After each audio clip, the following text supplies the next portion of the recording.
Nouvelle relation amoureuse. Les conseils d'un expert pour qu'elle soit saine et épanouie.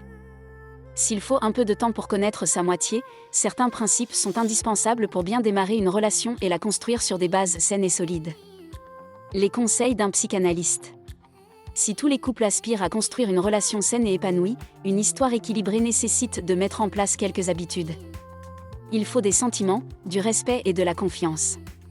Il faut aussi une volonté commune de faire un bout de chemin ensemble, en acceptant les différences de l'autre. Comment construire une relation amoureuse saine ? Numéro 1. Ne pas rester dans le fantasme. Rester dans le fantasme est le premier risque de la rencontre. Il y a un décalage si on se base sur un partenaire qu'on idéalise et non sur celui que l'on a en vrai en face de nous, observe le professionnel. Numéro 2. Se connaître et se dévoiler à l'autre. Au début d'une histoire, il n'est pas toujours évident de s'ouvrir à l'autre et de lui expliquer ses besoins et ses attentes. Or, il est indispensable de dévoiler son mode de fonctionnement, explique le psychanalyste. On a tendance à marcher sur des œufs au début et pourtant, il faut savoir distiller ses envies au fur et à mesure de la relation pour indiquer ces éléments à l'autre. Numéro 3.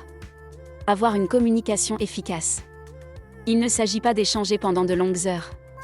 Les conflits, incompréhensions et disputes apparaîtront. Il est important d'y trouver des solutions ensemble et consenties. Il est aussi important de préserver son jardin secret et notamment son passé. Il ne s'agit pas de mentir mais plutôt de ne pas tout dire. Avoir eu d'autres relations nous permet d'avoir de l'expérience et de mieux nous connaître mais aussi renforce nos peurs. Il est bon de faire attention à ces dérives et que l'autre ne n'appuie pas dessus. Numéro 4. Respecter sa liberté et celle de l'autre.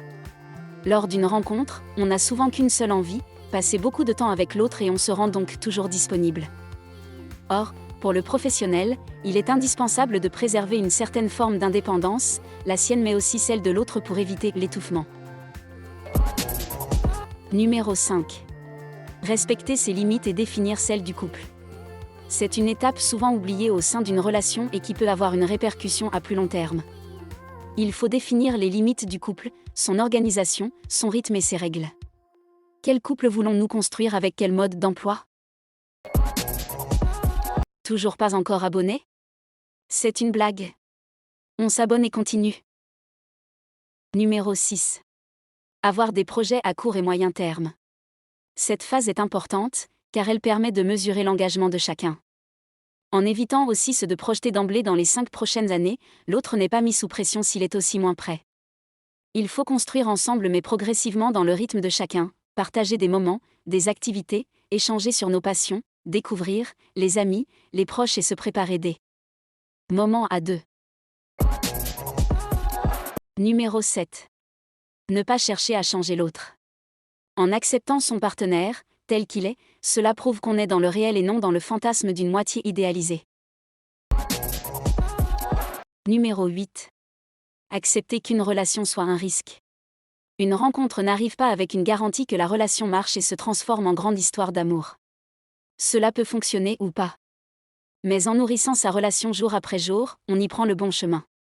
Si certains de ces points manquent, il faut y travailler, à restituer. La relation risque sinon d'être bancale. Elle peut se poursuivre dans le temps mais peut être frustrante, car elle sera de raison et non de passion. Profitez bien de vos mignons couples.